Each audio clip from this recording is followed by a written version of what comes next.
ఎలా ఉన్నావు? పాప నీరసంగా ఉంది. ఒంట్లో బాలేదా? కొంచెం బాలేదక్క. అయ్యో, అర్జెంటుగా హాస్పిటల్కి తీసుకెళ్ళు. సరే అక్క. ఇంకెప్పుడు నెగ్లెక్ట్ చేయకు, సరేనా? సరే అక్క. మీ ఇంట్లో ఓట్లన్నీ నాకే పడాలి, సరేనా? అయ్యో భలేదానివే అక్క. మర్చిపోవు కదా? మర్చిపోనక్క.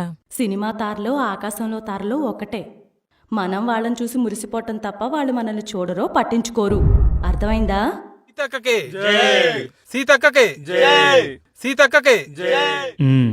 అంటే నీ ఓటు సీతక్కేనంటావు. అంతే కదరా మరి. విన్నావుగా సీతక్కేం చెప్పిందో? మనమెవరో కూడా వాళ్ళకి తెలీదు. అదే సీతక్కనుకో మనకు డైరెక్ట్ గా పరిచయం. మన ఊళ్ళో ప్రతి ఫంక్షన్ కి మిస్ అవ్వకుండా వస్తుంది. ఓటేకపోతే మాటొచ్చద్ది. పదండి కాంపౌండ్ దగ్గరికి. కాంపౌండర్ ఏంట్రా, పిచ్చిగాని పట్టిందా? 4 రోజుల నుంచి ఒళ్ళు కాలిపోతుంటే పిల్లకి. మరి నువ్వే కదా చెప్పావు మన పరిచయం ఉన్నోడు పెళ్లికి ఫంక్షన్స్కి వచ్చేవాడైతే బెటర్ అని. అందుకే మన వీధిలోని కాంపౌండర్ చూపించేద్దాం. డాక్టర్ అనుకో మనకు పరిచయం లేదు, మనల్ని గుర్తుపడతాడు లేదో కదా. అర్థమైందిరా, నువ్వేం చెప్పదలుచుకున్నావో. ఉమా, ఏ పరిచయం ఉందని కష్టాల్లో ఉన్న కౌలు రైతులకు తన సొంత డబ్బులు 30 కోట్లు ఇచ్చాడు పవన్ కళ్యాణ్.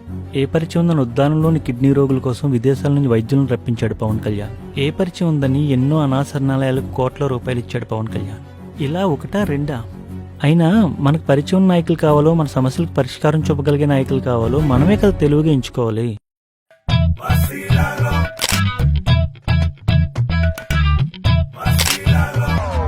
ఒరే రాజేష్, నీ చేత్తో గ్లాస్ మంచినీళ్ళు ఇవ్వరా.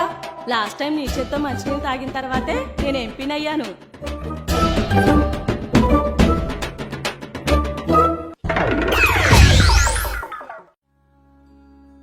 ఆలోచించి మంచి మనసున్న నాయకుడిని మనమే ఎంచుకోవాలి.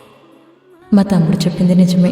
పరిచయం లేని వాళ్ళకి ఎంత చేస్తే ఓటేసిన వాళ్ళకి ఇంకెంత చేస్తాడో. ఈసారి పవన్నే మన నాయకుడిగా ఎంచుకోవాలి. గ్లాస్ గుర్తుకే ఓటేయాలి.